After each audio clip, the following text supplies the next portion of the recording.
நாம் கர்த்தருடைய வார்த்தைக்கு செல்வோம், திருப்பிக் கொள்வோம். 1 சாமுவேல் 1ஆம் அதிகாரம் 3வது வசனம். அந்த மனுஷன் சீலோவிலே சேனைகளின் கர்த்தரை பணிந்து கொள்ளவும் அவருக்கு பலியிடவும் வருஷந்தோறும் தன் ஊரிலிருந்து போய் வருவான். அங்கே கர்த்தரின் ஆசாரியனாக ஏலியும் 2 குமாரராகிய ஒப்னியும் பினெகாசும் இருந்தார்கள். சேனைகளின் கர்த்தரை பணிந்து கொள்ள அவன் போய் வருவான். கடந்த பல வாரங்களாக நேம்ஸ் ஆஃப் காட், தேவனுடைய நாமங்கள் என்கிற இந்த சத்தியத்தை நாம் செவ்வாய்க்கிழமை ஆராதனைகளிலே நாம் தியானித்து கொண்டு வருகிறோம், பார்த்து கொண்டு வருகிறோம். நம்முடைய தேவனுக்கு சத்திய வேதத்திலே அநேக நாமங்கள் இருக்கிறது. ஏலோஹிம், எல்ஷடாய், எபனேசர், எல்ரோஹி, யெகோவா ஈரே, யெகோவா ரோகி, யெகோவா ஷம்மா, யெகோவா ஷாலோம், யெகோவா சபயோத், யெகோவா ஷிக்கேனு, இமானியேல், இயேசு என்று இப்படி நம்முடைய தேவனுக்கு அநேக நாமங்கள் சத்திய வேதத்திலே இருக்கிறது. அது மாத்திரமல்ல, அவருடைய ஒவ்வொரு நாமமும் அவருடைய சுபாவத்தை நமக்கு வெளிப்படுத்துகிறது. அவருடைய ஒவ்வொரு நாமமும் அவருடைய அந்த கேரக்டரை, அவருடைய அந்த தன்மையை, அவருடைய அந்த குணாதிசயத்தை நமக்கு வெளிப்படுத்துகிறது. அவர் எப்படிப்பட்டவர், அவர் என்ன செய்கிறார், அவராலே என்ன செய்ய முடியும் என்பதையெல்லாம் இந்த நாமங்கள் நமக்கு தெளிவாக வெளிப்படுத்துகிறது. அவர் எவ்வளவு பெரியவர், அவர் எவ்வளவு நல்லவர், அவர் எவ்வளவு வல்லமையுள்ளவர், அவர் எவ்வளவு உண்மையுள்ளவர் என்பதையெல்லாம் இந்த நாமங்கள் நமக்கு வெளிப்படுத்துகிறது. அவர் எவ்வாறு நம்மை போஷிக்கிறார், அவர் எவ்வாறு நம்மை பாதுகாக்கிறார், அவர் எவ்வாறு நம்மை பராமரிக்கிறார், அவர் எவ்வாறு நம்மை நடத்துகிறார் என்பதையெல்லாம் இந்த நாமங்கள் நமக்கு தெளிவாய் வெளிப்படுத்துகிறது. அது மாத்திரமல்ல, இதிலே ஒரு சில நாமங்களை நாம் பார்த்து தியானித்தோம். கடந்த வாரத்திலே ஒரு நாமத்தை நாம் பார்க்க ஆரம்பித்தோம். அது என்னவென்று சொன்னால், யெகோவா சபயோத் என்கிற இந்த நாமத்தை நாம் பார்க்க ஆரம்பித்தோம்.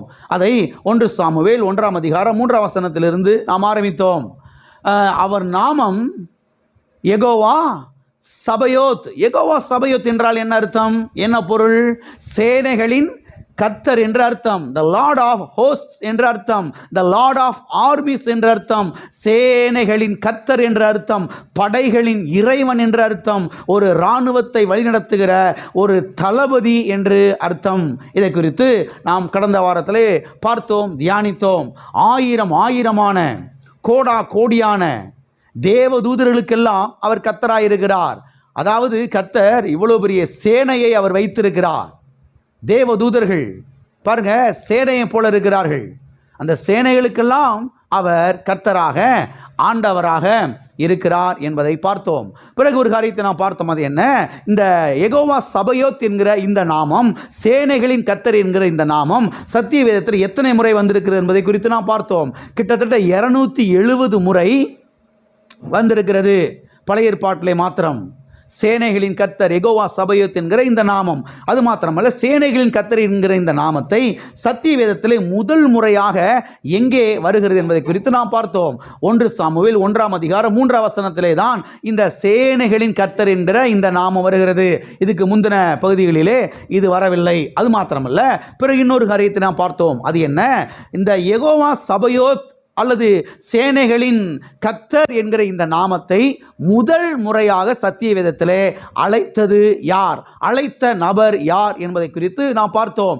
சேனைகளின் கர்த்தர், அவர் சேனைகளின் கர்த்தர் தான், அதில் எந்த சந்தேகம் கிடையாது.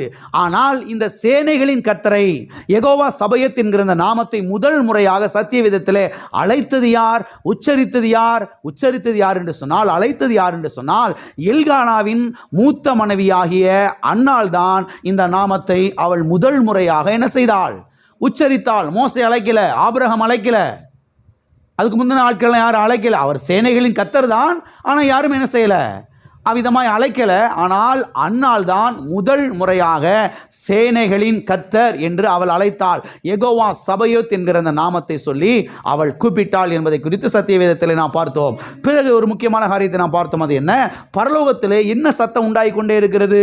சேனைகளின் கர்த்தர் பரிசுத்தர், சேனைகளின் கர்த்தர் பரிசுத்தர், சேனைகளின் கர்த்தர் பரிசுத்தர் என்கிற இந்த ஒரு சத்தம் தான் கோடா கோடி ஆண்டுகளாக அங்கே என்ன செய்து கொண்டே இருக்கிறது?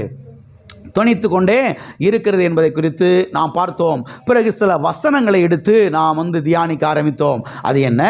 சேனைகளின் கர்த்தர் யார் என்றால் அவர் நுகங்களை முறிக்கிறவர் என்பதை குறித்து நாம் பார்த்தோம். பிறகு இன்னொரு காரியத்தை பார்த்தோம். சேனைகளின் கர்த்தர் யார் என்று சொன்னால் வானத்தின் மதகுகளை திறந்து இடங்கொள்ளாமல் போக மட்டும் ஆசீர்வாதத்தை வரிசிக்க பண்ணுகிறவர், பட்சித்து போடுகிறவனை கண்டிக்கிறவர் என்பதை குறித்து நாம் பார்த்தோம். பிறகு இன்னொரு காரியத்தை நாம் பார்த்தோம்.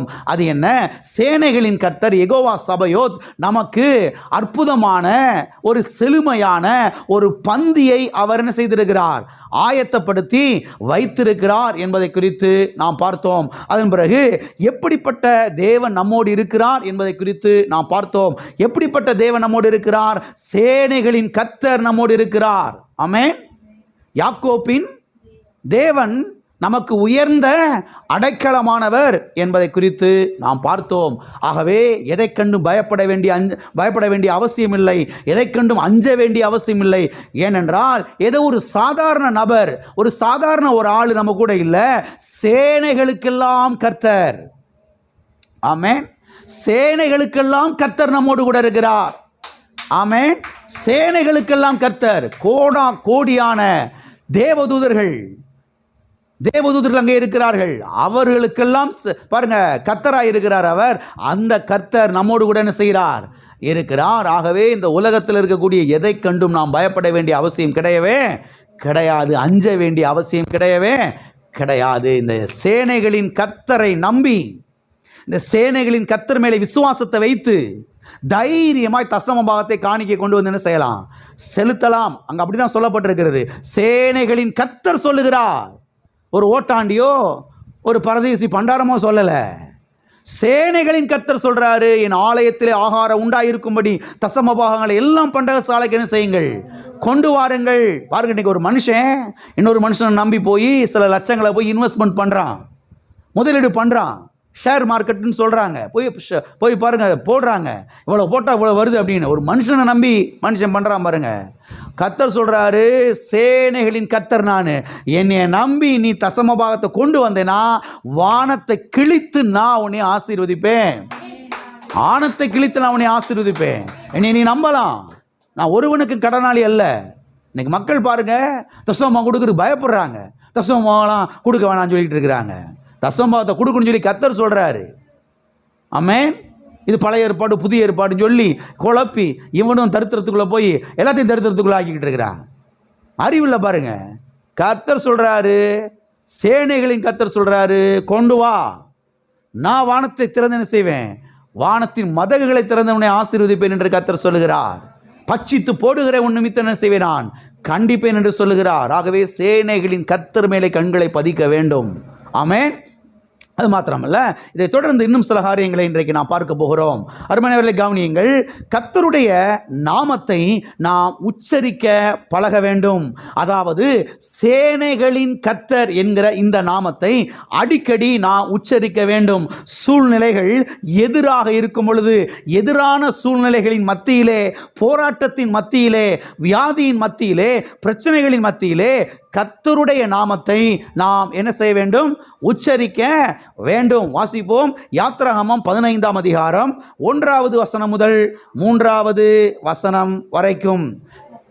அப்பொழுது மோசேயும் இஸ்ரவேல் புத்திரரும் கர்த்தரை புகழ்ந்து பாடின பாட்டு, கர்த்தரை பாடுவேன், அவர் மகிமையாய் வெற்றி சிறந்தார், குதிரையையும் குதிரை வீரனையும் கடலிலே தள்ளினார். கர்த்தர் என் பலனும் என் கீதமுமானவர், அவர் எனக்கு இரட்சிப்புமானவர், அவரே என் தேவன், அவருக்கு வாசஸ்தலத்தை ஆயத்தம் பண்ணுவேன், அவரே என் தகப்பனுடைய தேவன், அவரை உயர்த்துவேன். கர்த்தரே யுத்தத்தில் வல்லவர். கர்த்தர் என்பது அவருடைய நாமம். கர்த்தர் யுத்தத்தில் வல்லவர். எல்லா கரங்களை வைத்து சொல்லுவோம், கர்த்தர் யுத்தத்தில் வல்லவர். ஃபைட் பண்றதுல கெட்டிக்காரர் யாருன்னா அவர் தான்.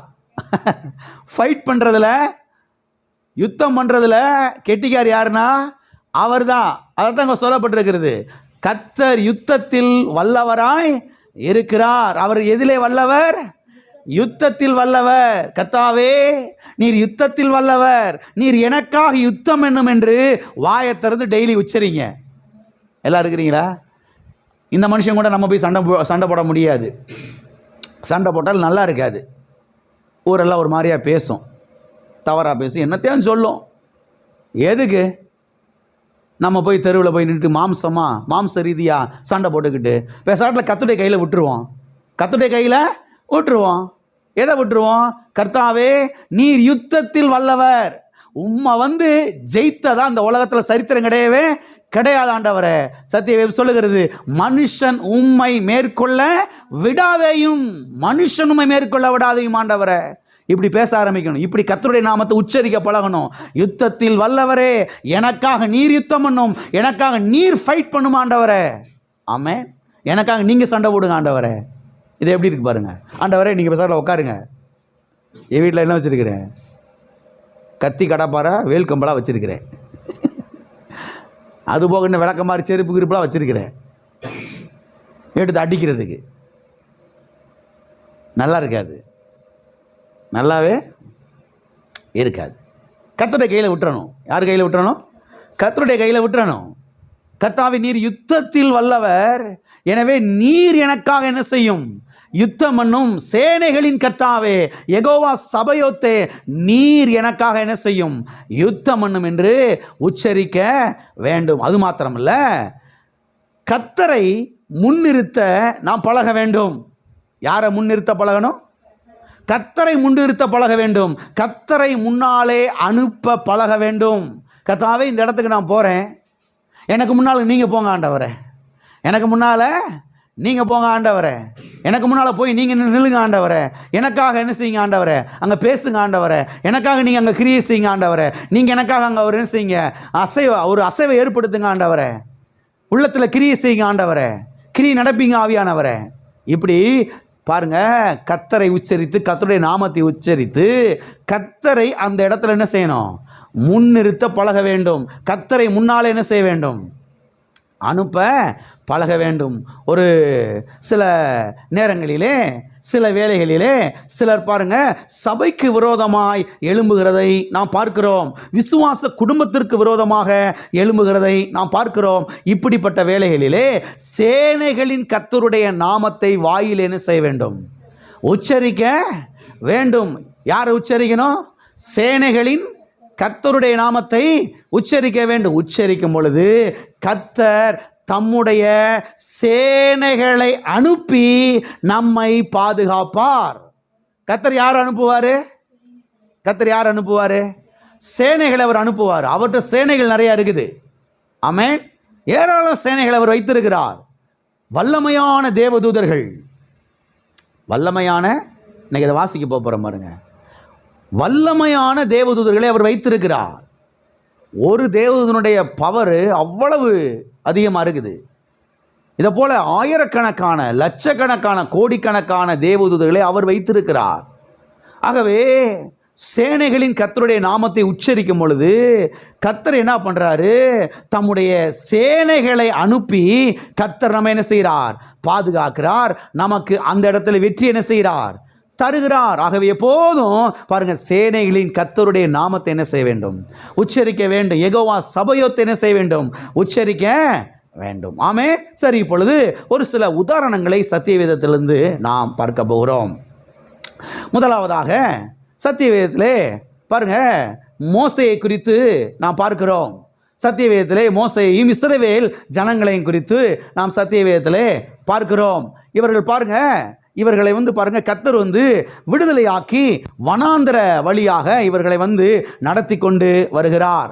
அந்த வழியை அழைத்து கொண்டு போகிறார். இவர்களை கர்த்தர் விடுதலையாக்கி வனாந்தர வழியாய் நடத்தி கொண்டு வரும்படியாய் அவர் திட்டமிட்டார். எனவே பாருங்க, மோசேயும் இஸ்ரவேல் ஜனங்களும் சிவந்த சமுத்திரத்துக்கு முன்பதாக அவர்கள் பாளையம் இறங்கி இருக்கிறார்கள், அங்கே தங்கி இருக்கிறார்கள். அப்பொழுது இந்த பார்வோனும் அவனுடைய சேனைகளும் இவர்களை அழித்து போடுவதற்காக பாருங்க புறப்பட்டு வருகிறார்கள், திரண்டு வருகிறார்கள். அப்பொழுது கர்த்தர் மோசேயின் மூலமாக என்ன சொன்னார் என்றால், நல்லா கவனிக்கணும், அந்த சிச்சுவேஷன் நீங்க கவனிக்கணும், அந்த சூழலை நீங்க கவனிக்கணும். இஸ்ரவேல் மக்கள் விடுதலையாகி வெளியே வந்துட்டாங்க. இப்போ அந்த சிவந்த சமுத்திரத்துக்கு முன்பதாக பாளையம் இறங்கி இருக்கிறார்கள். அந்த பக்கத்துக்கு முன்னால சிவந்த சமுத்திரம் இருக்குது, இது வனாந்திரம். பின்னால பார்வோன் ராஜா படையெடுத்துன்னு செய்கிறான், வர்றான். இவன் பெரிய ஒரு ஆள், பெரிய ஒரு வல்ல அரசு நாடு. இவன் வர்றான், படையெடுத்துட்டு வர்றான். பாருங்க, இந்த சமயத்தில் என்ன பண்ணணும்னு தெரியல, மக்கள்லாம் பாருங்க கலங்குறாங்க.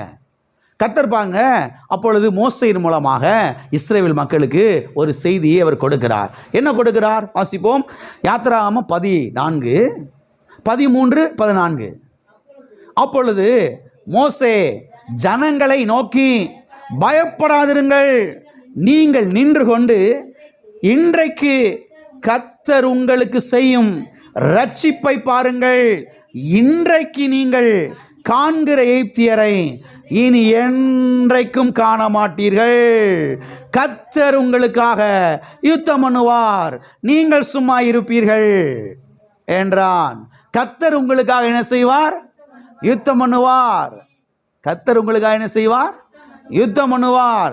இன்றைக்கு, அந்த வார்த்தையை நல்லா கவனிங்க, 13ஆம் வசனத்துல, இன்றைக்கு கர்த்தர் உங்களுக்கு செய்யும் ரட்சிப்பை என்ன செய்வீர்கள்? காண்பீர்கள். எல்லாம் கரங்களை வைத்து சொல்லுவோம். இன்றைக்கு கர்த்தர் எனக்கு செய்யும் ரட்சிப்பை என் கண்ணால நான் பார்ப்பேன். ஆமென். இன்றைக்கு கர்த்தர் செய்கிற ரட்சிப்பை என் கண்ணால நான் பார்ப்பேன். இன்றைக்கு காண்கிற எகிப்தியரை இன்றைக்கு என்ன செய்ய மாட்டேன், இனிமேல் என்றைக்கும் நான் காண மாட்டேன். கர்த்தர் எனக்காக என்ன செய்கிறார்? யுத்தம் பண்ணுகிறார். ஆகவே இங்கே மோசேயின் மூலமாக கர்த்தர் இந்த அற்புதமான செய்தியை கொடுக்கிறார். அவர் யுத்தம் பண்ணுகிறார் உங்களுக்காக. நீங்க ஒன்றும் கவலைப்படாதீங்க. இதே செய்தியை தான் கர்த்தர் இன்னைக்கு நமக்கும் கொடுக்கிறார். கர்த்தர் என்ன செய்கிறார்? நமக்காக யுத்தம் பண்ணுகிறார். அது மாத்திரமல்ல, உங்களை பின்தொடர்ந்து உங்களை அழிக்க வேண்டும் என்று திட்டமிடுகிற எதிரிகள் யாராக இருந்தாலும் சரி, அவர்களை கர்த்தர் கவிழ்த்து போடுவார். ஆமென். உங்களை கவிழ்த்திரணும், உங்க குடும்பத்தை கவிழ்த்திரணும், உங்க குடும்பத்தை அழிச்சிடணும், உங்க குடும்பத்தை தெருவில் கொண்டு நிறுத்திடணும், உங்களை கேவலப்படுத்திடணும், உங்களை அவமானப்படுத்திடணும், இப்படியெல்லாம் திட்டம் போடுறான்ல, அவனை கர்த்தர் கவிழ்த்து போடுகிறார். அவனை கர்த்தர் என்ன செய்யறாரு?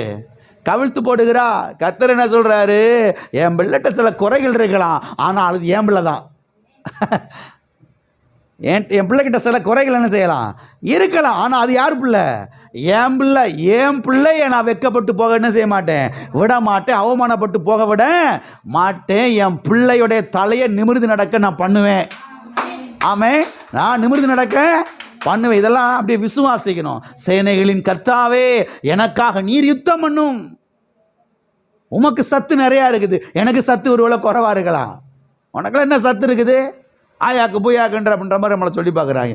எனக்கு ஒருவேளை சத்து குறைவா இருக்கலாம், இந்த தேவனுக்கு சத்து நிறையா இருக்குது. என் தேவனுக்கு வல்லமை நிறையா இருக்குது. அவருக்கு ஏராளம் சேனைகள் இருக்கிறது. அவர் எனக்காக சேனைகளை அனுப்புவார். அவர் சேனைகளின் கர்த்தர். அவர் நாமம் யெகோவா சபயோத். ஆமென். ஆகவே உங்களை கவிழ்த்து போட வேண்டும் என்று நினைக்கிறவர்கள் என்ன செய்வார்கள்? கவிழ்க்கப்பட்டு போவார்கள். ஒரு முறை சொல்லுவோமா? என்னைய கவிழ்த்து போட வேண்டும் என்று நினைக்கிறவர்கள் அவர்கள் கவிழ்க்கப்பட்டு போய் விடுவார்கள். ஆமென். சத்தியவேதத்திலே யூதாவின் ராஜாவாகிய எசேக்கியாவை குறித்து நாம் பார்க்கிறோம். இவன் யூதாவிலே ராஜ்யபாரம் பண்ணும்போது பக்கத்தில் இருக்கக்கூடிய அசீரியா ராஜாவாகிய சனகரிப் என்பவன், அவன் பாருங்க, சேவகர்களை அனுப்பி இந்த ரப்சாக்கே என்கிற ஒருவனுடைய தலைமையின் கீழாக ஆட்களை அனுப்பி அங்கே இருந்த யூத ஜனங்களையும் எசேக்கியா ராஜாவையும் அவன் பயமுறுத்துகிறான், அச்சுறுத்துகிறான். அந்த வேத பகுதியெல்லாம் வாசித்து பார்த்தீங்கன்னா ரொம்ப அப்படியே ஒரு மாதிரியா இருக்கும் பாருங்க. அச்சுறுத்துறான். பாரு, அசீரியா ராஜாவை பற்றி உனக்கு தெரியாது. இந்த உலகத்தில் இருக்கிற எல்லா ராஜாக்களும் பயந்து நடுங்குகிறாங்க. இந்த உலகத்தில் இருக்கிற எந்த தேவர்களும் அசீரியா ராஜாவுடைய கைக்கு என்ன செய்ய முடியாது, யாரையும் காப்பாற்ற முடியாது. பார்த்தேல அந்த தேசத்தை, பார்த்தேல இந்த தேசத்தை, பார்த்தேல அந்த நாட்டை, பார்த்தேல இதெல்லாம் உனக்கு தெரியும்ல. இதெல்லாம் தெரிஞ்சுமா நீ கொஞ்சம் கூட பயப்படாமல் இருக்கிற? எந்த துணிச்சல், எந்த நம்பிக்கையில் நீ இருக்கிற? எசேக்கியா ராஜா சொல்றதை நம்பாதீங்க, உங்க தேவனை நம்பாதீங்க அப்படின்னு பாருங்க பயமுறுத்துறான். வந்து இஸ்ரவேல் மக்களையும் யூதாவின் ராஜாவாகிய எசேக்கியாவையும் பயமுறுத்துகிறான். உங்களை யாராலும் என்ன செய்ய முடியாது, ரட்சிக்கவே முடியாது என்று அறைகூவல் அங்கே விடுகிறான். அது மாத்திரமல்ல, ஒரு நிருபத்தையும் எழுதி நீங்க போய் இந்த நிருபத்தை என்ன செய்யுங்க, எசேக்கியா ராஜா கிட்ட கொடுங்க அப்படின்னு கொடுத்து அனுப்புறான். அதுல எழுதி இருக்குது, உன்னை யாராலையும் காப்பாற்ற முடியாது, உன் மக்களை யாராலையும் காப்பாற்ற முடியாது, உன் கடவுளாலே என்ன செய்ய முடியாது, அதை உன்னை வந்து காப்பாற்ற முடியாது. அசீரியா ராஜாவுடைய கைக்கு நாங்கள் பெரிய ஆளாக்கும், வல்லரசு நாடாக்கும், எங்களுக்கு மேலே யாரும் கிடையாதாக்கும் சொல்லி பாருங்க கடிதத்தை எழுதி அவன் கொடுத்து விடுகிறான். கவனிங்க, இப்படிப்பட்ட வேலைகளிலே இந்த எசேக்கியா ராஜா அவன் என்ன பண்ணுகிறான், இதெல்லாம் சில காரியங்களை ஆழமாய் நம் சத்தியவேதத்தில் கவனிக்கணும். ஒரு பிரச்சனை வரும் பொழுது, ஒரு போராட்டம் வரும் பொழுது, ஒரு தேவையை சந்திக்கும் பொழுது, ஒரு காரியத்தை நம்ம எதிர்கொள்ளும் பொழுது உடனே நம்ம என்ன பண்ணணும் என்பதை கற்றுக்கொள்ளணும் சத்திய வேதத்திலிருந்து.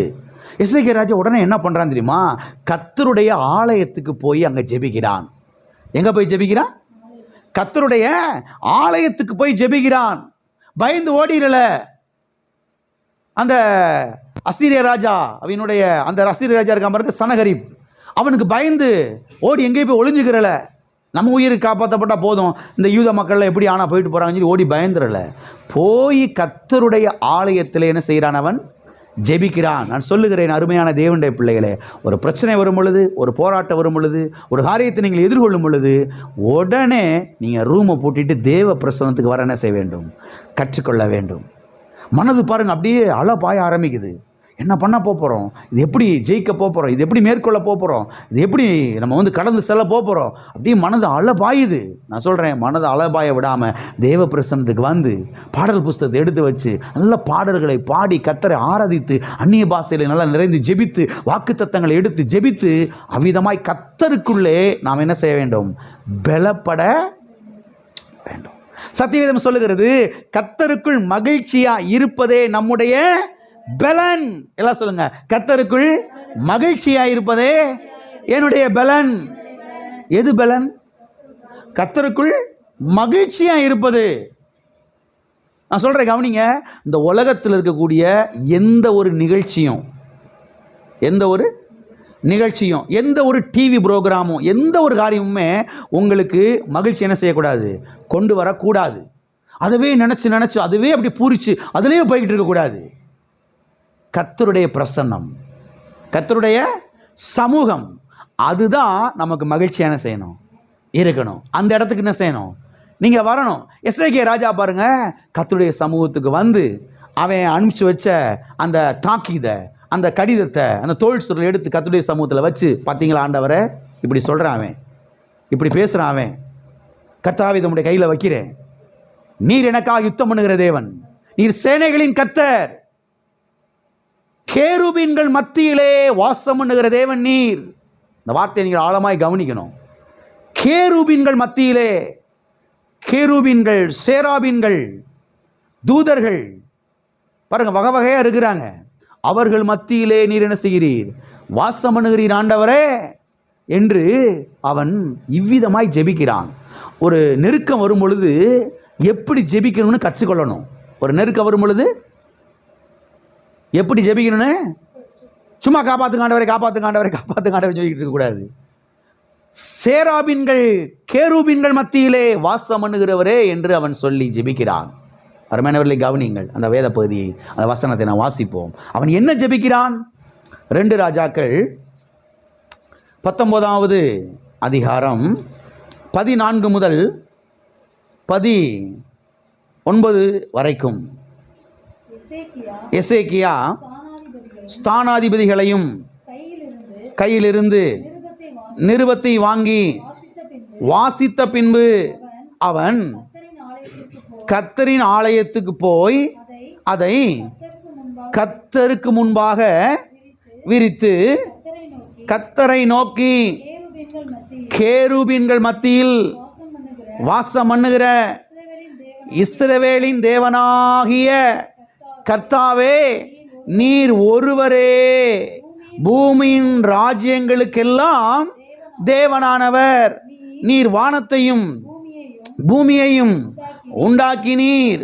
கர்த்தாவே, உமது செவியை சாய்த்து கேளும். கர்த்தாவே, நீர் உமது கண்களை திறந்து பாரும். சனகரிப் ஜீவனுள்ள தேவனை நிந்திக்கும்படிக்கு சொல்லி அனுப்பின வார்த்தைகளை கேளும். கர்த்தாவே, அசிரியா ராஜாக்கள் அந்த ஜாதிகளையும் அவர்களை தேசத்தையும் நாசமாக்கி அவர்களுடைய தேவர்களை நெருப்பிலே போட்டுவிட்டது மெய்தான். அவைகள் தேவர்கள் அல்லவே, மனுஷர் கைவேலையான மரமும் கல்லும் தானே. ஆகையால் அவைகள் நீர்த்துளியாக்கி ஆக்கினார்கள். இப்போதும் எங்கள் தேவனாகிய கர்த்தாவே, நீர் ஒருவரே தேவனாகிய கர்த்தர் என்று பூமியின் ராஜ்யங்கள் எல்லாம் அறியும்படிக்கு எங்களை அவன் கைக்கு நீங்களாக்கி ரட்சியும் என்று விண்ணப்பம் பண்ணினான். எப்படி விண்ணப்பம் பண்றான் பாருங்க. கேருபீன்கள் மத்தியிலே வீற்றிருக்கிறவரே என்று அவன் ஜெபிக்கிறான். என்ன ஜெபிக்கிறான் தெரியுதா? என்ன ஜெபிக்கிறான்? கேருபீன்கள் மத்தியில் வாசம் பண்ணுகிறவரே என்று ஜெபிக்கிறான். சேனைகளின் மத்தியிலே வாசம் பண்ணுகிறவரே என்று ஜெபிக்கிறான். நீர் ஒருவரே பூமியின் ராஜ்யங்களுக்கெல்லாம் தேவனானவர் என்று ஜெபிக்கிறான். நீர் ஒருவரே வானத்தையும் பூமியையும் உண்டாக்கினவர் என்று ஜெபிக்கிறான். நீர் ஒருவரே தேவனாகிய கர்த்தர் என்பதை பூமியின் ராஜ்யங்கள் எல்லாம் அறியும்படிக்கு செய்யும் என்று அவன் என்ன செய்கிறான்? எவ்வளவு அருமையான ஒரு ஜெபம் பாருங்க. இப்படி ஜெபிக்க என்ன செய்ய வேண்டும்? கற்றுக்கொள்ள வேண்டும். சரி, எசேக்கியா ராஜா இங்கே ஜெபித்த போது என்ன நடந்தது? இவன் ஜெபிக்கிறான் இல்லையா? அப்ப கர்த்தர் ஜெபத்துக்கு பதில் கொடுத்திருக்கணும் இல்லையா? அப்ப இவன் ஜெபித்த போது அங்கே என்ன நடந்தது? என்ன நடந்தது என்று சொன்னால், ஏசாயா தீர்க்கதரிசியின் மூலமாக அவர் வார்த்தையை கொடுக்கிறார். வார்த்தையை கொடுக்கிறார். என்ன வார்த்தை கொடுக்கிறார்? நான் இந்த நகரத்தை ரட்சிக்கும்படிக்கு இதற்கு ஆதரவாயிருப்பேன். நான் இந்த நகரத்தை ரட்சிக்கும்படிக்கு இந்த நகரத்துக்கு நான் ஆதரவாய் இருப்பேன் என்று சொல்லி அனுப்புகிறார். எல்லா கரங்களை வைத்து சொல்லுவோமா? கர்த்தர் என்னை ரட்சிக்கும்படிக்கு, கர்த்தர் என் குடும்பத்தை ரட்சிக்கும்படிக்கு கர்த்தர் எனக்கு ஆதரவாய் இருக்கிறார். என்னவா இருக்கிறாரு? எனக்கு யாருமே ஆதரவு கிடையாதுங்க. இல்ல, கர்த்தர் ஆதரவா இருக்கிறாரு. சேனைகளின் கர்த்தர் யெகோவா சபயோத் நமக்கு எப்படி இருக்கிறாரு? ஆதரவாய் இருக்கிறார். இந்த வார்த்தையை அவர் சொல்லி அனுப்புகிறார். அப்பொழுது நடந்தது என்ன தெரியுமா? வாசிப்போம். 2 ராஜாக்கள் 19ஆம் அதிகாரம் 35வது வசனம். அன்று ராத்திரியில் சம்பவித்தது என்னவென்றால், கர்த்தருடைய தூதன் புறப்பட்டு அசீரியரின் பாளையத்தில் 185,000 பேரை சங்கரித்தான். அதிகாலமே எழுந்திருக்கும் போது இதோ அவர்கள் எல்லாரும் செத்த பிரேதங்களாய் கிடந்தார்கள். வார்த்தை அனுப்புறாரு கர்த்தர் ஊழியக்காரர் மூலமாக. நான் இந்த நகரத்தை ரட்சிக்கும்படிக்கு இந்த நகரத்துக்கு என்ன செய்வேன்? ஆதரவாயிருப்பேன். அன்றைக்கு இரவு நடந்தது என்ன? என்ன நடந்திருக்கிறது? கர்த்தர், எல்லாம் கவனிக்கிறீங்களா? 2 தேவதூதனை கிடையாது, 15 தேவதூதனை கிடையாது, ஒரே ஒரு தேவதூதனை என்ன செஞ்சாரு? அனுப்பிச்சு விட்டாரு. ஒரே ஒரு தேவதூதனை வந்து எத்தனை பேரை அடிச்சு போட்டா? 1,85,000 பேரை ஒரே ஒரு தேவதூதன் க்ளோஸ் பண்ணிட்டு போயிட்டான். கர்த்தர் இது மாதிரி கோடிக்கணக்கான தேவதூதர்கள் அங்க வச்சிருக்கிறாரு. அதனாலதான் அவருக்கு பேரு சேனைகளின் கர்த்தர். அவர் நாமம் யெகோவா சபயோத். அப்புறம் எதுக்கு பயப்படுறீங்க? அவன் நம்மளை இன்னும் பண்ணிடுவான், அவன் நம்மளை இன்னும் பண்ணிடுவான். எவனும் ஒன்றும் பண்ணவே முடியாது. சேனைகளின் கர்த்தர் என் கூட இருக்கிறாரு. ஒரே ஒரு தேவதூதன் வந்து எத்தனை பேரை போட்டு தள்ளிட்டு போயிட்டா? 1,85,000 பேர். பக்கத்தில் பைபிள் பக்கத்தில் எழுதி வச்சுக்கோங்க, என்னால் எழுதி வச்சுக்கோங்க. எழுத்தாளர் இருக்குது, என்னால் எழுதி வச்சுக்கோங்க. 1,85,000 பேர் அப்படின்னு எழுதி வச்சுக்கோங்க. ஒரு தேவதூதன் 1,85,000 பேர் என்ன செஞ்சுட்டான்? க்ளோஸ் பண்ணிட்டு போயிட்டான். கர்த்தருடைய தூதன் புறப்பட்டு போய் 1,85,000 பேரை சங்கரித்தான். சேனைகளின் கர்த்தர் தம்முடைய சேனையிலிருந்து, சேனைகளின் கர்த்தர் தம்முடைய சேனையிலிருந்து ஒரு தூதனை அனுப்பி என்ன செய்தார்? நம்ம பாஷையில் சொன்னா சோழியை முடிச்சிட்டார். எனவே அருமையான தேவனுடைய பிள்ளைகளே, உங்களுக்கு எதிராக எத்தனை பேர் எழும்பி வந்தாலும் அவர்களாலே உங்களை ஒன்றும் செய்யவே முடியாது. ஆமென். ஏனென்றால் சேனைகளின் கர்த்தர் சேனைகளை அனுப்பி உங்களை என்ன செய்வார்? பாதுகாப்பார். சேனைகளின் கர்த்தர் சேனைகளை அனுப்பி உங்களுக்கு என்ன செய்வார்? வெற்றியை தருவார். எல்லா கரங்களை வைத்து சொல்லுவோம், சேனைகளின் கர்த்தர் சேனைகளை அனுப்பி என்னை பாதுகாக்கிறார். சேனைகளின் கர்த்தர் சேனைகளை அனுப்பி எனக்கு வெற்றியை தருகிறார். நான் வெட்கப்பட்டு போக மாட்டேன். ஆமென். சேனைகளின் கர்த்தர் நம்மோடு இருக்கிறார். அவர் நாமம் யெகோவா சபயோத். ஆகவே எசேக்கியா ராஜாவை போல குறிப்பாய் ஜெபிக்கணும். சேனைகளின் மத்தியிலே, கேருபீன்கள் மத்தியிலே வாசம் பண்ணுகிற தேவனே, நீர் ஒருவரே தேவன், நீர் ஒருவரே தேவன், நீர் ஒருவரே வானத்தை பூமி உண்டாக்கினவர். ஆமென். நீரே தேவாதி தேவன் என்பதை பூமியின் ராஜ்யங்கள் எல்லாம் அறியும்படி இன்றைக்கு செய்யும். ஆமென். அப்படி ஜெபிக்கும் போது கர்த்தர் என்ன செய்வார்? ஏதோ ஒன்றை நமக்காக என்ன செய்வார்? செய்வார். அவர் நாமம் சேனைகளின் கர்த்தர் யெகோவா சபயோத். சரி, இப்போ இன்னொரு உதாரணத்தை நாம் பார்ப்போம்.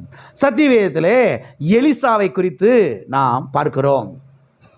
இந்த எலிசா கர்மேல் பர்வதத்தின் மேலே அவர் அங்கே தங்கி இருக்கிறார். அப்பொழுது அசீரியா ராஜா எலிசாவை பிடித்து வரும்படியாக படைகளை அனுப்புகிறான். நம்முடைய தேவன் யார்? படைகளின் இறைவன். ஆமென். படைகளின் இறைவன், சேனைகளின் கர்த்தர். இங்கே அசீரிய ராஜா எலிசாவை பிடித்து வரும்படியாக இராணுவத்தை, படைகளை அனுப்புகிறான். ரதங்களையும் குதிரைகளை அனுப்புகிறான். இவர்கள் வந்து இரவோடு இரவாக இந்த எலிசா தங்கி இருக்கிற அந்த மலையை சுற்றியில் என்ன செஞ்சுருக்கிறாங்க? பாளையம் இறங்கி எப்படினாலும் இந்த மலையை விட்டு தாண்டி தானே கீழே இறங்கணும், இங்கே வச்சு என்ன செஞ்சிருவோம்? பிடிச்சிருவோம் சொல்லிட்டு இராணுவங்களை, குதிரைகளை அந்த மலையை சுற்றிலும் ரவுண்டாக கொண்டு வந்து என்ன செஞ்சான்? நிறுத்திட்டான். இராணுவமும் குதிரையும் அங்கே வந்து என்ன செஞ்சிருக்குது? நிறங்கி இருக்கிறது. காலமே எலிசாவினுடைய வேலைக்காரன் அவன் எழும்பி வீட்டு வாசலை திறந்து பார்த்தா அங்கே குதிரையும் ரதமும் அப்படியே மலையை சுற்றிலும் என்ன செஞ்சுட்டு இருக்குது? நின்றுக்கிட்டு இருக்குது. எல்லாம் இருக்கிறீங்களா? வந்து பார்த்தா அசீரியா ராஜா அனுப்பின அந்த குதிரைகளும் இராணுவங்களும் அந்த மலையை சூழ்ந்து கொண்டு இருக்கிறது. அப்பொழுது எலிசாவின் வேலைக்காரன் கேயாசி அவன் என்ன சொல்றானா? ஐயோ என் ஆண்டவனே, என்ன செய்வோம்? காலையில வந்த வார்த்தை, எலும்புன உடனே வீட்டு வாசல வந்து நின்று சொன்ன வார்த்தை, ஐயோ என் ஆண்டவனே, என்ன செய்வோம்? அப்பொழுது எலிசா சொல்லுகிறார், பயப்படாதே. என்ன செய்யாதே? பயப்படாதே. அவர்களோடு இருக்கிறவர்களை பார்க்கிலும் நம்மோடு இருக்கிறவர்கள் அதிகம். ஆமென். அவர்களோடு இருக்கிறவர்களை பார்க்கிலும் நம்மோடு இருக்கிறவர்கள் அதிகம். அருமையானவர்களே, கவனியுங்கள். நடந்தது என்னவென்று சொன்னால், கர்த்தர் அக்கினிமயமான ரதங்களையும் அக்கினிமயமான குதிரைகளையும் அந்த மலை முழுவதும் இறக்கிட்டாரு. யார் இறக்கிட்டாரு? பரலோகத்திலிருந்து அக்கினிமயமான ரதங்கள், அக்கினிமயமான குதிரைகளை அந்த மலை முழுவதும் இறக்கிட்டாரு. இப்போ இந்த மாம்ச குதிரை, மாம்ச ரதமெல்லாம் இப்போ அக்கினிமயமான குதிரை தாண்டி மேலே வர முடியாது. எலிசா என்ன செய்ய முடியாது? டச் பண்ணவே முடியாது, பிடிக்கவே முடியாது. அக்கினிமயமான ரதங்களை கொண்டு, குதிரைகளை கொண்டு அந்த மலை முழுவதும் நிரப்பி எலிசாவை அற்புதமாக கர்த்தர் பாதுகாத்துட்டார். அன்றைக்கு பாதுகாத்த கர்த்தர் இன்றைக்கு மாறாதவராயிருக்கிறார். இயேசு கிறிஸ்து நேற்றும் இன்றும் என்றும் மாறாதவர். அன்றைக்கு எலிசாவை அக்கினிமயமான ரதங்களை கொண்டு, குதிரைகளை கொண்டு பாதுகாத்த கர்த்தர் இன்றைக்கும் அக்கினிமயமான ரதங்களை கொண்டு, குதிரைகளை கொண்டு நம்மை பாதுகாக்கிறதுக்கு வல்லமை உள்ளவராயிருக்கிறார். அவர் நாமம் சேனைகளின் கர்த்தர். ஆமென். அவர் நாமம் யெகோவா சபயோத். எனவே சேனைகளின் கர்த்தர் ஏன் எலிசாவை பாதுகாத்தார் என்றால், இங்க கவனிக்க வேண்டிய ஒரு விஷயத்தை நம்ம வாசிக்க போறோம். எல்லாம் கவனிங்க. ஏன் கர்த்தர் எலிசாவை பாதுகாத்தார் என்று சொன்னால், எலிசா தேவனுடைய மனுஷனாய் இருந்தான். எலிசா யாரா இருந்தா? நீங்க யாரா இருக்கிறீங்க? இந்த நிச்சயம் உங்களுக்கு இருக்குதா? இந்த உறுதி உங்களுக்கு இருக்குதா? எலிசாவை கர்த்தர் ஏன் பாதுகாத்தார்னா, எலிசா தேவனுடைய மனுஷனாய் இருந்தான். வாசிப்போம். 2 ராஜாக்கள் 6ஆம் அதிகாரம் 15வது வசனம். தேவனுடைய மனுஷனின் வேலைக்காரன். போதும் போதும் போதும், அந்த அது வரைக்கும் நமக்கு போதும். தேவனுடைய மனுஷனாகிய வேலைக்காரன். தேவனுடைய மனுஷன், அந்த வார்த்தை நீங்க கவனிங்க. தேவனுடைய மனுஷன். இந்த ஒரு மனுஷனை பிடிக்க அசீரியா ராஜா இவ்வளவு பெரிய படைகளை என்ன செய்திருக்கிறான்? அவன் அனுப்பி இருக்கிறான். எல்லாம் கவனிக்கிறீங்களா? எல்லாம் ரெண்டையும் பாருங்க. இந்த ஒரு மனுஷனை பிடிப்பதற்காக அசீரிய ராஜா இவ்வளவு பெரிய படைகளை அனுப்பியிருக்கிறான், இராணுவங்களை, குதிரைகளை அனுப்பியிருக்கிறான். ஆனால் இந்த ஒரு மனுஷனை பாதுகாக்க கர்த்தர் அக்கினிமயமான ரதங்களை, குதிரைகளை ஏற்கனவே அனுப்பிச்சிட்டாரு. இந்த ஒரு மனுஷனை பாதுகாக்க. நல்லா கவனிங்க. அங்க எத்தனை மனுஷன் இருக்கான்றது முக்கியம் கிடையாது. ஒரு மனுஷனா இருந்தாலும் பரவாயில்ல, அந்த மனுஷன் தேவனுடைய மனுஷனா இருக்கணும். ஆமே. இந்த ஒரு மனுஷனை பிடிக்க அசீரியா ராஜா மாம்ச குதிரைகளை, மாம்ச ரதங்களை அனுப்பிச்சிட்டான். ஆனா இந்த ஒரு மனுஷனை பாதுகாக்க கர்த்தர் என்ன பண்ணிட்டார்? ஏற்கனவே அக்கினிமயமான ரதங்களை, குதிரை என்ன செஞ்சார்? ஏற்கனவே. நான் சொல்லுகிறேன், நீங்கள் தேவனுடைய மனுஷனாய் இருப்பீர்கள் என்று சொன்னால், நீங்கள் தேவனுடைய மனுஷியாய் இருப்பீர்கள் என்று சொன்னால், கர்த்தர் உங்களை அக்கினிமயமான ரதங்களை கொண்டு, குதிரைகளை கொண்டு இன்றைக்கு பாதுகாக்க வல்லவராய் இருக்கிறார். ஆமென். நீங்கள் தேவனுடைய மனுஷனாய் இருக்க வேண்டும். நீங்கள் தேவனுடைய மனுஷியாய் இருக்க வேண்டும். நீங்கள் தேவனுடைய பிள்ளையாய் இருப்பீர்கள் என்று சொன்னால் நிச்சயமாக கர்த்தர் உங்களை என்ன செய்வார்? பாதுகாப்பார். எனவே நாம் தேவனுடைய மனுஷனாய் இருக்கும் பொழுது, தேவனுடைய மனுஷியாய் இருக்கும் பொழுது, நாம் தேவனுடைய பிள்ளைகளாய் இருக்கும் பொழுது, நாம் அவரோடு ஐக்கியமாய் இருக்கும் பொழுது, அவருடைய வார்த்தைக்கு கீழ்ப்படிந்து நடக்கும் பொழுது, கர்த்தர் சேனைகளை அனுப்பி, அக்கினிமயமான ரதங்களை அனுப்பி, அக்கினிமயமான குதிரைகளை அனுப்பி நம்மை நிச்சயமாய் அவர் என்ன செய்வார்? பாதுகாப்பார். ஆமென். சரி, யார் தேவனுடைய பிள்ளை? யார் தேவனுடைய மனுஷன்? யார் தெரியுமா? அவருடைய இரத்தத்தினாலே கழுவப்பட்டவர்கள், அவருடைய நாமத்தின் மேலே விசுவாசம் வைத்தவர்கள், அவர்கள் தான் தேவனுடைய பிள்ளைகள் என்று சத்தியவேதம் புதிய ஏற்பாட்டில் நமக்கு போதிக்கிறது. எனவே நீங்கள் தேவனுடைய பிள்ளைகளாக இருப்பீர்கள் என்று சொன்னால், யெகோவா சபயோத் அக்கினிமயமான ரதங்களை கொண்டு, குதிரைகளை கொண்டு உங்களை பாதுகாக்க வல்லவராயிருக்கிறார். ஆமென். பக்கத்தில் கையப்பிடி சொல்லுங்க. பக்கத்தில் கையப்பிடி சொல்லுங்க. பக்கத்தில் கையப்பிடி சொல்லுங்க. நீங்க தேவனுடைய பிள்ளை. எனவே யெகோவா சபயோத் சேனைகளை அனுப்பி, அக்கினிமயமான ரதங்களை அனுப்பி, அக்கினிமயமான குதிரைகளை அனுப்பி உங்களை பாதுகாக்க வல்லவராயிருக்கிறார். ஆமென். தேவனுடைய மனுஷன். ஒரு மனுஷனை பிடிக்கிறதுக்கு இவ்வளவு பெரிய படைகளை வேற அனுப்பிச்சிட்டார் ஐயா. ஆனா இந்த ஒரு மனுஷனை பாதுகாக்கத்தான் கர்த்தர் பரலோகத்தில் யார் அனுப்பிச்சிட்டாரு? அக்கினிமயமான ரதம், அக்கினிமயமான குதிரைகள். பக்கத்தில் நெருங்கினா சுட்டு எரிச்சிடும், சாம்பலா போயிடுவாங்க. பக்கத்தில் நெருங்க முடியாது. அப்படிப்பட்ட வல்லமையான தேவதூதர்களை என்னைய பாதுகாக்க, உங்களை பாதுகாக்க கர்த்தர் ஏற்கனவே அனுப்பிச்சிட்டாரு. ஆமென். அதனால் நல்லா படுத்துங்க. நைட்டில் தூங்குறோம், எவன் வந்து போட்டுக்கிட்டுருவானோ, நான் போட்டுக்கிட்டு தள்ளிடுவானோ, கட்டளோட நம்மளை தூக்கிட்டு போயிடுவானோ அப்படிலாம் பயப்படாதீங்க. அக்கினிமயமான ரதங்கள், அக்கினிமயமான குதிரைகளை சேனைகளின் கர்த்தர் யெகோவா சபையோத் அனுப்பி நம்மை பாதுகாக்கிறார். ஆமென். சத்திய வேதத்திலே தாவீதை குறித்து நாம் பார்க்கிறோம். இந்த தாவீது கோலியாத்தோடு யுத்தம் செய்தான் என்பதை சத்திய வேதத்திலே நாம் பார்க்கிறோம். தாவீதுக்கு வயது ஒரு 17-18 தான். இவன் வந்து ஒரு இளைஞன், சிவந்த மேனி உடையவன் என்று சத்திய வேதத்தில் பார்க்கிறோம். இந்த தாவீது யார் என்றால் ஒரு ஆட்டு மேய்ப்பன். யாருவன்? ஆட்டு மேய்ப்பன், அவ்வளவுதான். ஆனால் கோலியாத் யாருன்னா அவன் வந்து ஒரு யுத்த வீரன். அவனுடைய உயரத்தை குறித்து சத்திய வேதத்தில் பார்க்கிறோம். 9.75 அடி இருந்தான் உயரம். 6 முழமும் 1 ஜானும். அடிக்கணக்கில் பார்க்கும் போகும்போது 9.75 அடி உயரம். எவ்வளோ பெரிய ஆள் பாருங்க. பயிற்சி பெற்றவனாக இருந்தான். எனவே தாவீதும் கோலியாத்தும் யுத்தம் செய்வதற்கு யுத்த களத்தில் இறங்கி நிற்கிறார்கள். அந்த சூழல் நீங்கள் கவனிங்க. ஒரு பக்கத்தில் தாவீது, இன்னொரு பக்கத்தில் கோலியாத். தாவீது யார்? ஒரு ஆட்டு மேய்ப்பன், ஒரு சாதாரண ஆட்டு மேய்ப்பன், ஒரு இளைஞன், ஒரு சின்ன பையன், ஒரு 17-18 வயசு பையன். சத்திய வேதத்தில் அப்படி தான் வந்திருக்கிறது. ஒரு சின்ன பையன், ஒரு இளைஞன், சிவந்த மேனி உடையவன். சிவந்த மேனி உடையவன் ஏன் அங்கே போட்டிருக்காங்கன்னா, இது வரைக்கும் ஐயா ஜிம்முக்கெல்லாம் போய் என்ன செய்யலை, உடம்பெல்லாம் பயங்கரமாக அப்படி இப்படிலாம் பண்ணி யுத்த காலத்துலலாம் போய் இறங்கி ஃபைட் பண்ணி இதுக்கு முன்னாடிலாம் பயிற்சியெலாம் எடுத்தது கிடையவே கிடையாது. ஆனால் கோலியாத்தோ அவன் யுத்த வீரன், அதில் பயிற்சி பெற்றவன். 9.75 அடி உயர இருக்கிறான், மாட்ட சாட்டமாக இருக்கிறான். 2 பேர் யுத்த களத்தில் இறங்கி யுத்தத்துக்கு நிற்கிறார்கள். அப்பொழுது கோலியாத் தாவீதை சபிக்கிறான். இதெல்லாம் நீங்கள் இந்த 1 சாமுவேல் 17ஆம் அதிகாரத்தில் நீங்கள் வாசிக்கலாம். தாவீது என்ன செய்கிறான்? சபிக்கிறான்.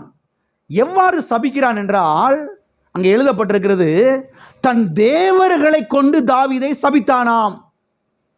தன்னுடைய தேவர்களை கொண்டு தாவீது என்ன செய்தானாம்?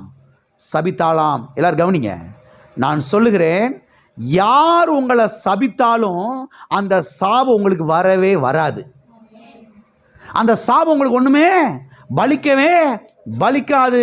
அந்த சாபம் உங்களை ஒன்றும் செய்ய முடியவே முடியாது. ஏனென்றால் கர்த்தர் வாக்கு பண்ணியிருக்கிறார், உன்னை சபிக்கிறவனை நான் சபிப்பேன். ஆமென்.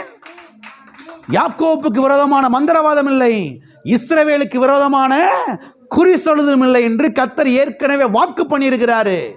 ஆகையால அவனுடைய தேவர்களை கொண்டு சபிச்சாலும் சரி, என்னத்தையும் அள்ளிட்டு போய் சபிச்சாலும் சரி, ஒரு சாபமும் என்ன செய்யாது, பலிக்கவே பலிக்காது.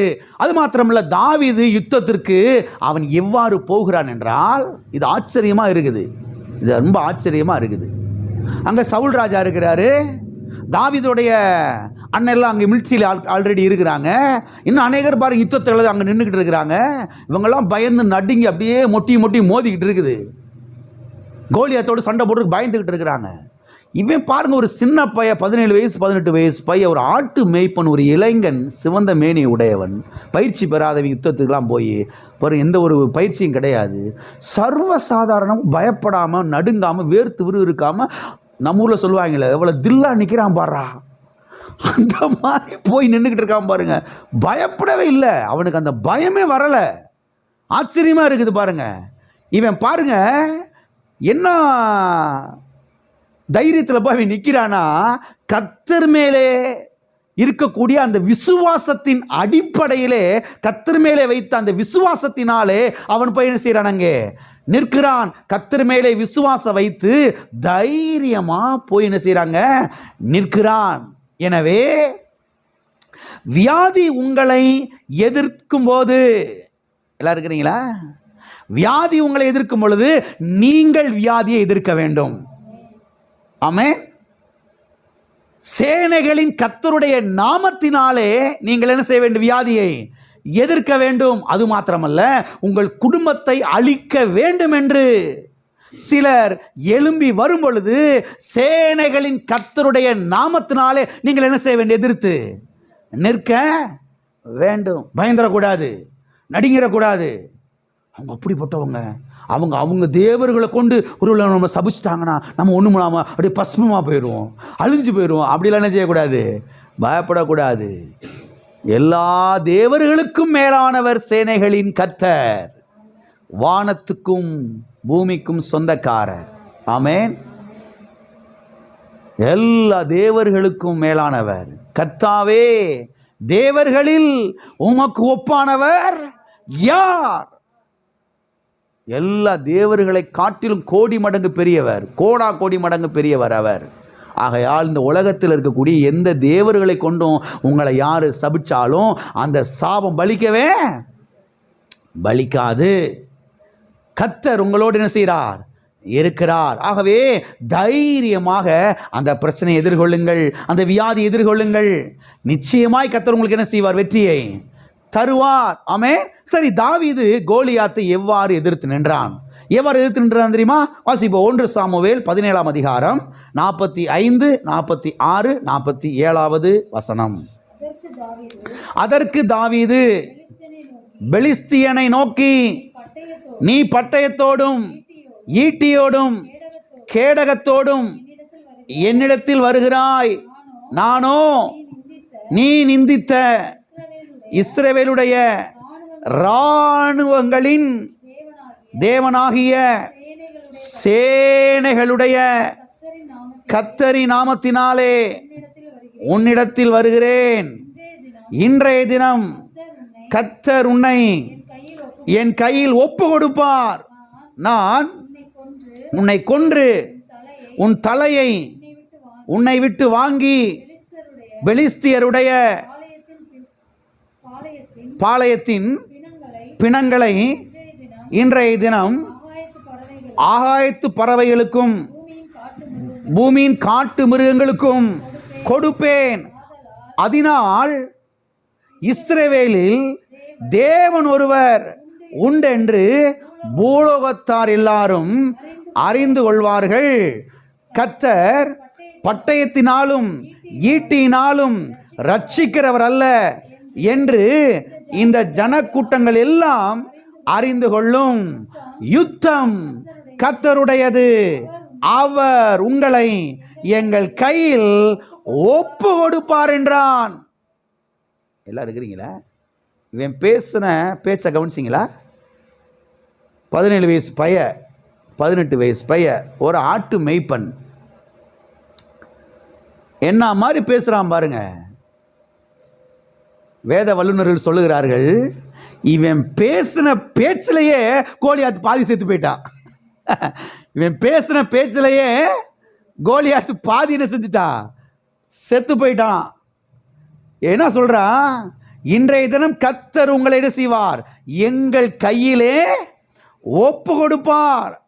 என்ன செய்வார்? ஒப்பு கொடுப்பார். இவன் சொல்லுகிறான். இங்கே இந்த 45ஆம் வசனத்தில் நாம் பார்க்கிறோம், இஸ்ரவேலுடைய இராணுவங்களின் தேவனாகிய சேனைகளுடைய கர்த்தரின் நாமத்தினாலே உன்னிடத்திலே வருகிறேன். நான் என் பலத்தில் வரல, என் மூளை அறிவில் வரல, என் கெட்டிக்காரத்தனத்தில் வரல, நான் பயிற்சி எடுத்த அந்த பலத்தில் வரல, சேனைகளின் கர்த்தருடைய நாமத்தினாலே வருகிறேன். யெகோவா சபையோத் என்கிற அந்த நாமத்தினாலே என்ன செய்கிறேன்? நான் வருகிறேன். இன்றைய தினம் என்னுடைய கரத்தில் உங்களை என்ன செய்வாரு? ஒப்பு கொடுப்பாரு. உன் தலையை உன் சரீரத்தை விட்டு வாங்குவேன். ஆகாயத்து பறவைகளுக்கு என்ன செய்வேன்? அவைகளுக்கு தீனியா என்ன செய்வேன்? நான் போடுவேன். ஒப்பு கொடுப்பார் என்று பேசுகிறா பாருங்க. பேசின பேச்சிலேயே கோலியாத்து பாதி செத்து போயிட்டான். நான் சொல்றேன், நீங்க பேசுற பேச்சிலே இந்த வியாதி செத்து போயிடணும். நீங்க பேசுற பேச்சிலேயே அந்த தரித்திர அட்ரஸ்லாம் என்ன செஞ்சிடணும்? பேசுகிற பேச்சில் எல்லாம் இருக்கிறீங்களா? கல்வாரி சிலுவையிலே கர்த்தர் வியாதி என்ன செஞ்சிருக்கிறாரு? சுமந்து தீர்த்திருக்கிறாரு. அதுக்கு முடிவு கட்டி இருக்கிறாரு. நான் இன்றைக்கு வியாதியில் இருக்க மாட்டேன். ஆமென். கர்த்தர் கல்வாரி சிலுவையிலே தரித்திரத்துக்கு முடிவு கட்டி இருக்கிறாரு. கடன் பிரச்சனைக்கு முடிவு கட்டி இருக்கிறாரு. நான் தரித்திரத்துக்குள்ள இருக்க மாட்டேன். நான் கிறிஸ்துவுக்குள் ஐஸ்வர்யவான். ஆமென். இயேசுவின் தழும்புகளால் நான் சுகமானேன். நீங்க பேசுற பேச்சிலேயே எது செத்து போயிடணும்? வியாதி கிருமி செத்து போயிடணும். தரித்திரம் ஒண்ணும் இல்லாம போய்விட வேண்டும். இங்கே நாம் பார்க்கிறோம் தாவீது பேசின பேச்சை. இஸ்ரவேலுடைய இராணுவங்களின் தேவனாகிய சேனைகளின் கர்த்தருடைய நாமத்தினாலே உன்னிடத்திலே வருகிறேன். யாருடைய நாமத்தினாலே உன்னிடத்திலே வருகிறேன்? சேனைகளின் கர்த்தருடைய நாமத்தினாலே, யெகோவா சபையோத் என்னும் நாமத்தினாலே உன்னிடத்திலே வருகிறேன். ஆகவே தாவீது கோலியாத்தை எளிமையாக தோற்கடித்தான். நீங்கள் எளிமையாக பிரச்சனையை தோற்கடிக்கணுமா? நீங்க எளிமையாக பிரச்சனைகளை மேற்கொள்ளணுமா? நான் சொல்றேன், உங்க பலத்தில் இறக்கி வச்சுட்டு கர்த்தருக்கு முன்னாடி சொல்லுங்க. பிசாசை பார்த்து சொல்லுங்க, வியாதியை பார்த்து சொல்லுங்க, தரித்திரத்தை பார்த்து சொல்லுங்க, சேனைகளின் கர்த்தருடைய நாமத்தினாலே நான் வருகிறேன். ஆமென். எளிமையாக பிரச்சனை என்ன செஞ்சிருவீங்க? வீழ்த்தி விடுவீர்கள். ஆகவே நாம் பிரச்சனையை சந்திக்கும் போது, போராட்டத்தை சந்திக்கும் பொழுது, சேனைகளின் கர்த்தருடைய நாமத்தினாலே எதிர்த்து நிற்க பழக வேண்டும். ஆமென். எல்லா கரங்களுக்கு சொல்லுவோம், சேனைகளின் கர்த்தருடைய நாமத்தினாலே வியாதியை எதிர்த்து நிற்கிறேன். சேனைகளின் கர்த்தருடைய நாமத்தினாலே பிரச்சனைகளை எதிர்த்து நிற்கிறேன். சேனைகளின் கர்த்தர் தம்முடைய சேனையிலிருந்து தேவதூதனை அனுப்பி என்னை பாதுகாக்கிறார். வெற்றி என்னுடையது, ஜெயம் என்னுடையது. ஆமென். வெற்றி யாருடையது? நம்முடையது. ஜெயம் நம்முடையது, சுகம் நம்முடையது, ஆரோக்கியம் நம்முடையது, ஐஸ்வர்யம் நம்முடையது, செழிப்பு நம்முடையது. ஆமென். அப்ப பேசணும். அப்ப என்ன செய்யணும்? பேசணும். கோலியாத், கொலாயா இங்கிலீஷ்ல. கோலியாத்னா கடிக்கிறவன் அர்த்தமா. என்னது? இந்த கடன் இருக்குதே, கடன் டெய்லி சிலரை கடிச்சுக்கிட்டே இருக்குது. என்ன செஞ்சுக்கிட்டு இருக்குது? கடிச்சுக்கிட்டே இருக்குது.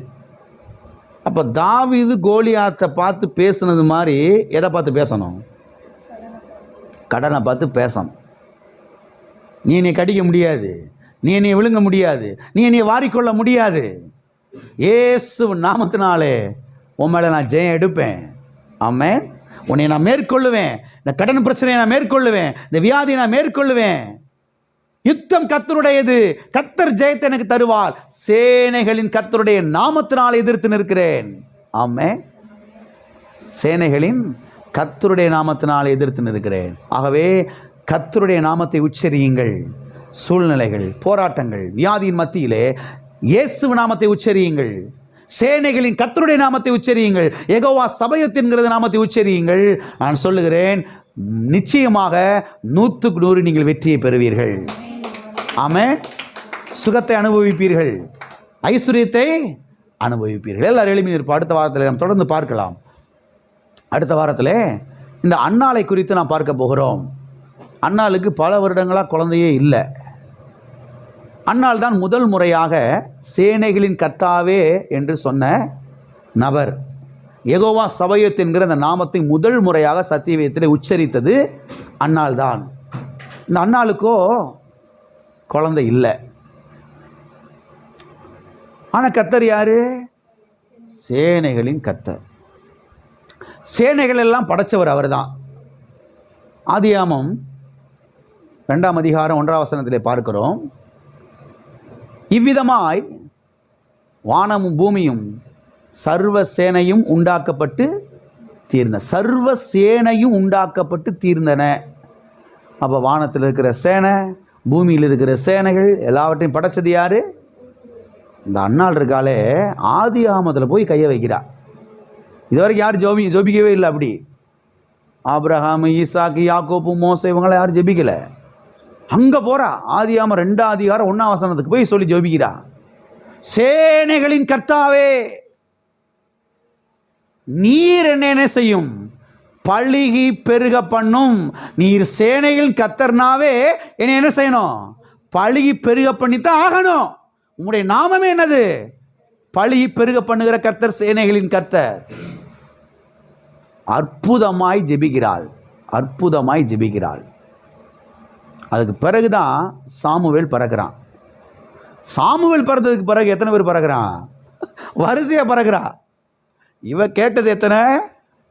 ஒரே ஒரு ஆம்பளை பையன் போதும், அதையும் நான் கத்தருக்கு கொடுத்துட்றேன். அதுக்கு பிறகு கத்தர் கொடுக்குறாரு பாருங்க. நம்ம ஊரில் சொல்லுவாங்க வத வதன்னு பெத்து போட்டிருக்காண்டா, அந்த மாதிரி கொடுக்குறாரு கத்தர். அவர் தான் யார்? சேனைகளின் கர்த்தர். சேனைகளின் கர்த்தர் நம்மை எல்லா விதத்திலேயும் பழுகி பெருக பண்ணும்படியாய் அவர் என்ன செய்கிறார்? விரும்புகிறார். அதுதான் அவருடைய சித்தம். ஆமென். எல்லார் கண்களை மூடி நாம் ஜெபிப்போம். சேனைகளின் கர்த்தாவே, எல்லாரும் இந்த நாமத்தை உச்சரிப்போம். எல்லாரும் சேனைகளின் கர்த்தாவே.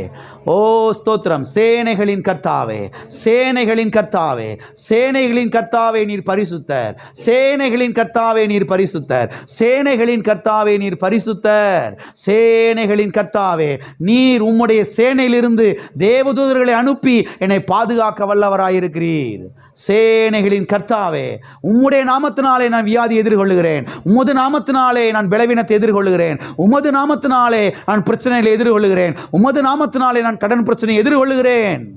சேனைகளின் கர்த்தருடைய நாமம் யெகோவா சபயோத். ஹல்லேலூயா, ஹல்லேலூயா. அக்கினிமயமான ரதங்களை கொண்டு குதிரைகளை கொண்டு என்னை பாதுகாக்கிற சேனைகளின் கர்த்தர் என்னோடு இருக்கிறார். ஹல்லேலூயா, ஹல்லேலூயா, ஹல்லேலூயா. கேருபீன்கள் மத்தியிலே வாசம் பண்ணுகிற கர்த்தாவே, கேருபீன்கள் மத்தியிலே, சேராபீன்கள் மத்தியிலே, கோடிக்கணக்கான தேவதூதர்கள் மத்தியிலே ஓ வாசம் பண்ணி கொண்டிருக்கிற கர்த்தாவே, நீர் என்னுடைய தகப்பன், நீர் என்னுடைய டேடி, நீர் என்னுடைய தகப்பன், நீர் என்னுடைய அப்பா. இந்த உலகத்தில் இருக்கிற எதை கண்டு நான் பயப்பட வேண்டிய அவசியம் இல்லை. எனக்காக தேவதூதனை அனுப்பி கர்த்தாவே பெரிய காரியங்களை செய்வீர் ஆண்டவரே. சேனைகளை அனுப்பி பாதுகாக்கிற தேவன் ஆண்டவரே நீர். ஓ தேவனே ஸ்தோத்திரம் ஆண்டவரே, ஸ்தோத்திரம் ஆண்டவரே. பார்வோனையும் அவன் சேனைகளையும் கவிழ்த்து போட்டவரை துதியுங்கள், அவர் கிருபை என்றும் உள்ளது. ஆமென், ஹல்லேலூயா. பார்வோனையும் அவன் சேனைகளையும் கவிழ்த்து போட்டவரை. நம்மளை கவிழ்த்து போடணும்னு நினைக்கிறவன் அவன் கவிழ்க்கப்பட்டு போயிடுவான். கர்த்தர் கவிழ்த்து போட்டுருவாரு. எத்தனை பேர் விசுவாசிக்கிறீங்க? ஆமென், ஹல்லேலூயா, ஹல்லேலூயா. ஸ்தோத்திரம், ஸ்தோத்திரம் ஆண்டவரே.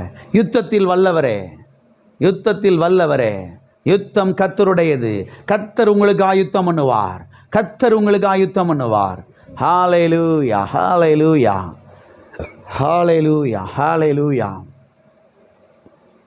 ஹல்லேலூயா. பிதாவே, இயேசு நாமத்தில் உம்முடைய சமூகத்தில் நாங்கள் வருகிறோம். ஆசீர்வதிக்கப்பட்ட இந்த வேலைக்காக நன்றி. சேனைகளின் கர்த்தாவே, யெகோவா சபயோத்தே, உம்முடைய நாமத்தை இந்த வேளையில் நாங்கள் உச்சரிக்கிறோம். இயேசுவின் நாமத்தினாலே எல்லா வியாதி கிருமிகள் செத்து மடிந்து போவதாக, எல்லா பலவீனங்கள் மறைந்து போவதாக, எல்லா கடன் பிரச்சனைகள் இயேசுவின் நாமத்தில் வேரோடு பட்டு போவதாக. கர்த்தாவே உமக்கு ஸ்தோத்திர ஆண்டவர். கல்வாரி சிலுவையிலே எங்களுடைய நோய்களை சுமந்தீர், எங்களுடைய பலவீனத்தை சுமந்தீர், எங்களுடைய தரித்திரத்தை சுமந்தீர், எங்களுடைய சாபங்களை சுமந்து தீர்த்திருக்கிறீர் ஆண்டவரே. கல்வாரி சிலுவையின் மூலமாக சுகத்தையும் பலத்தையும் ஆரோக்கியத்தையும் ஐஸ்வர்யத்தையும் ஆசீர்வாதத்தையும் எங்களுக்கு பண்டமாற்றம் செய்திருக்கிறீர். இயேசுவின் நாமத்தினால் இது எங்களுடைய வாழ்க்கையில், பிள்ளைகளுடைய வாழ்க்கையில் பலிப்பதாக. கர்த்தாவே, பிள்ளைகளை நீர் பாதுகாக்கிறீர், பிள்ளைகளுக்காக நீர் யுத்தம் பண்ணுகிறீர் ஆண்டவரே. தகப்பனே உமக்கு ஸ்தோத்திரம். உனக்கு விரோதமான மந்திரவாதம் இல்லை, உனக்கு விரோதமான குறி சொல்லுதல் இல்லைன்னு சொன்னீர் ஆண்டவரே. வார்த்தைகளை உறுதிப்படுத்தும் அக்கினிமயமான ரதங்களை கொண்டு குதிரைகளை கொண்டு சபப்பிள்ளைகள் ஒவ்வொருவரையும் நீர் பாதுகாத்துக் கொள்ளும். குடும்பங்கள் ஒவ்வொன்றையும் பாதுகாத்துக் கொள்ளும் கர்த்தாவே. தொடர்ந்து நீ நடத்தி செல்லும் இயேசுவின் நாமத்தில் பிதாவே. நாத்துமாவே கர்த்தரை ஸ்தோத்திரி, என் முழு உள்ளமே அவருடைய பரிசுத்த நாமத்தை ஸ்தோத்திரி. என் ஆத்துமாவே கர்த்தரை ஸ்தோத்திரி. கர்த்தர் செய்த சகல உபகாரங்களையும் மறவாதே. நம்முடைய கர்த்தராகிய இயேசு கிறிஸ்துவின் கிருபையும் பிதாவாகிய தேவனுடைய அன்பும் பரிசுத்த ஆவியானவருடைய ஐக்கியமும் இப்போதும் எப்போதும் நாம் அனைவரோடும் கூட சதா காலங்களிலும் இருப்பதாக. ஆமென்.